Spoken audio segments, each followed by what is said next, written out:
Hi, my name is Ashish, and in this video, we will see how to create a security group with AWS Cloudformation. We have created an EC2 instance. We created an EC2 instance and running the user data commands during the launch, which installs Apache.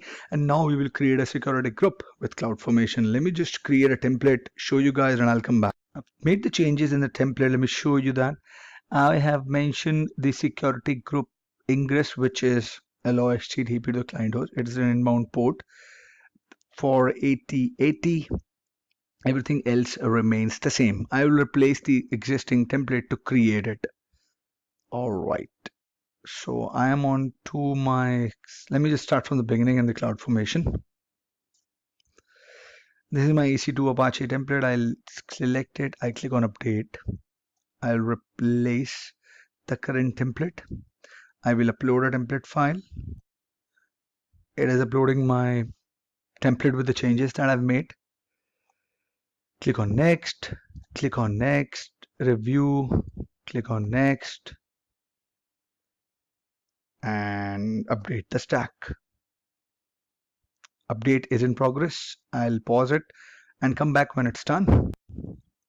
Update is complete. All right. I'll go to my EC2,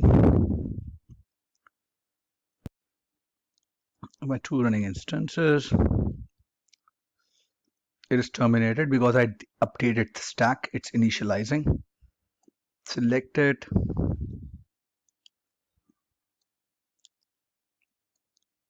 If you see, it is the Apache -EC2 security group.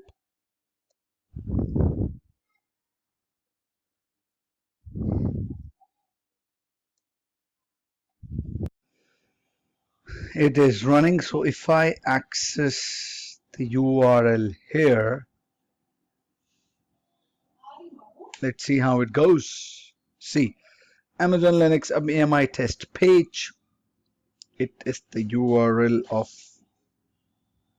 this instance, and I have installed Apache on it. I have associated this EC2 group with it, which has an inbound port to allow 80 and outbound port to allow all communication. So this is how you create a security group while you are creating an EC2 instance and install Apache using that YAML template. If you have any queries, please do let me know in the comment section, and I would request you to please subscribe to this channel and follow my page. Hit the like button on my page, which is Discuss Cloud Computing on FB. Till next time, have a great day ahead. Bye-bye.